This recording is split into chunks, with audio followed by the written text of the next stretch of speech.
Hi friends, welcome my channel. പുതിയൊരു വീഡിയോയിലേക്ക് സ്വാഗതം. നമ്മളിവിടെ തയ്യാറാക്കാൻ പോകുന്നത് മുളക് ബജിയാണ്. കടലമാവ്, പിന്നീട് ഇതിലേക്ക് ചേർക്കുന്നത് അരിപ്പൊടിയാണ്. പിന്നീട് ഇഞ്ചി വെളുത്തുള്ളി പേസ്റ്റ്,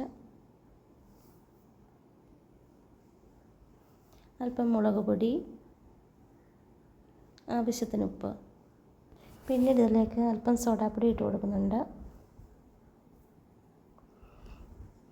കുറേശ്ശെ വെള്ളം ഒഴിച്ച് ഒന്ന് കലക്കിയെടുക്കാം.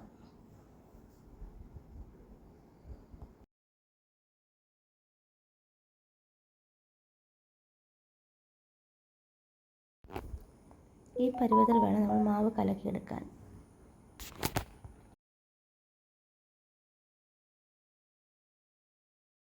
മുളക് നമ്മൾ രണ്ടായിട്ട് കട്ട് ചെയ്ത് വെച്ചിരിപ്പുണ്ട്.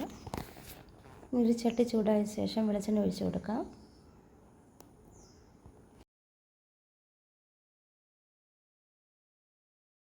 കട്ട് ചെയ്ത് വെച്ചിരിക്കുന്ന മുളക് ആ മാവിൽ മുക്കി എണ്ണയിലിട്ട് കൊടുക്കാം.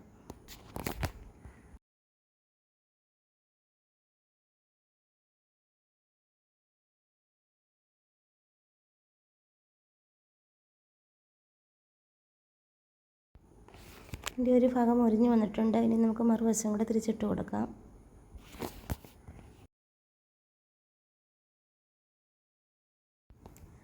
അങ്ങനെ മുളക് ബജി ഇവിടെ തയ്യാറായി കഴിഞ്ഞു. എല്ലാവരും ട്രൈ ചെയ്ത് നോക്കണേ. വീഡിയോ ഇഷ്ടമായ ലൈക്ക് ചെയ്യാനും ഷെയർ ചെയ്യാനും മറക്കല്ലേ.